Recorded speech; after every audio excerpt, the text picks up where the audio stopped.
Hello friends, आज एक बार फिर से मैं आपको अपने YouTube channel board exam Himanshu पर स्वागत करता हूं। तो दोस्तों, आज हम हाई स्कूल के फर्स्ट चैप्टर केमिस्ट्री के फर्स्ट चैप्टर रासायनिक अभिक्रियाएं एवं समीकरणों का अध्ययन करेंगे। तो दोस्तों, हम यहां शुरू करते हैं अपना वीडियो बिना विलंब के साथ। तो दोस्तों, हमारी पहली हेडिंग जो आती है वो होता है भौतिक परिवर्तन। तो दोस्तों, हम भौतिक परिवर्तन को यहाँ समझेंगे। जैसा कि आप देख रहे हैं कि वे परिवर्तन जिनमें पदार्थ की भौतिक अवस्था और आकार परिवर्तित हो जाते हैं किंतु द्रव्यमान परिवर्तित नहीं होता है, भौतिक परिवर्तन कहलाते हैं। दोस्तों, आप इसको आसान भाषा में समझें। जैसे आपने देखा होगा कि जल होता है, जो पानी होता है, हमारा पानी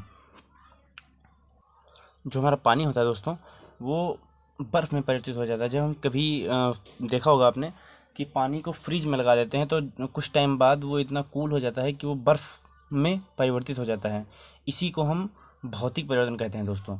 तो यहाँ यही इसी बात को समझाया गया है कि जैसे यहाँ देख सकते हैं आप, भौतिक परिवर्तन का एक एग्जाम्पल दिया गया है कि जल से बर्फ़ का बनना। तो जल से बर्फ़ तभी बनेगा जब इसको हम बहुत ज़्यादा कूल करेंगे। यही इसमें बताया गया है। परिभाषा के अनुसार आप ये भी कह सकते हैं कि किसी भी पदार्थ का एक अवस्था से दूसरी अवस्था में परिवर्तन ही भौतिक परिवर्तन कहलाता है। वही दोस्तों यहाँ पर लिखा हुआ है कि वे परिवर्तन जिनमें पदार्थ की भौतिक अवस्था और आकार परिवर्तित हो जाते हैं किंतु द्रव्यमान परिवर्तित नहीं होता है, भौतिक परिवर्तन कहलाता है। और आप इसके एग्जाम्पल देख सकते हैं कि जो यहाँ पर जल है उसको जब हम ठंडा करते हैं तो यहाँ ठोस मतलब बर्फ़ बन जाता है। और जब हम बर्फ़ को, आपने ये भी देखा होगा कि जब बर्फ़ होता है, जो बर्फ़ होता है उसको कुछ देर हम एटमॉस्फेयर में रख देते हैं, वातावरण में रख देते हैं, तो ये बर्फ़ जो हमारा होता है वो जल में परिवर्तित हो जाता है दोस्तों। तो ये भी हमारा एक भौतिक परिवर्तन हो गया। इसके बाद दोस्तों आता है हमारा रासायनिक परिवर्तन। तो दोस्तों, रासायनिक परिवर्तन हमारा क्या होता है समझ लेते हैं। यहाँ पर जो जो किसी भी पदार्थ को हम ले लेते हैं, जैसे कोई पदार्थ लिया गया है यहाँ पर CaO CO3, यहाँ पर यहाँ पर देखिए आप, यहाँ पर भी देख लीजिए कि जो हमारा कैल्शियम बाइकार्बोनेट है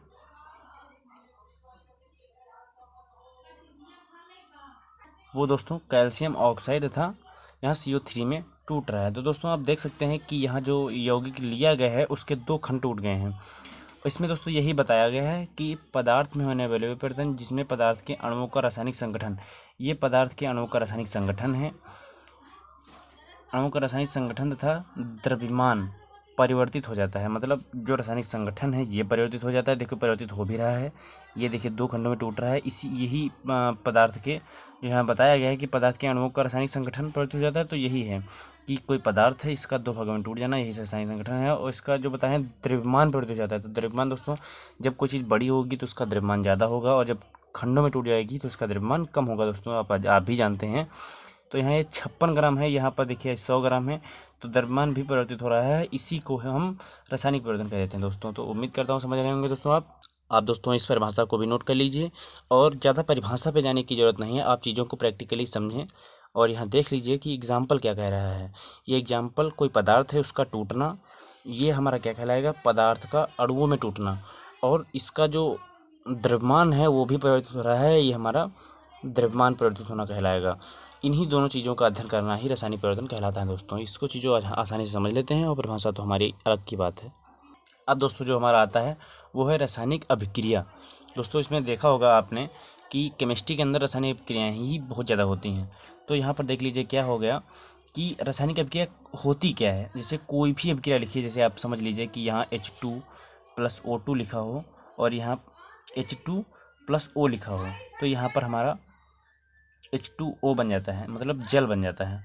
तो ये भी हमारी एक रासायनिक अभिक्रिया हो गई। इन चीज़ों को हम कैसे समझते हैं दोस्तों, तो यहाँ पर इसी चीज़ को बताया गया है। जो हमारा इस तरफ होता है वो अभिकारक होता है, और जो तीर के उस तरफ होता है वो उत्पाद होता है दोस्तों। तो वह रासायनिक अभिक्रिया जिनमें पुराने बंध टूटते हैं। आप देख रहे होंगे दोस्तों कि ये पुराने जो बंध हैं वो यहाँ पर आके टूट जाते हैं, वो यहाँ पर टूटे हुए हैं, और नए बंधों के बनने से उत्पाद करना होता है। यहाँ पर दोस्तों ये जो हमारे अभिकारक हैं वो उत्पाद में परिवर्तित हो रहे हैं दोस्तों।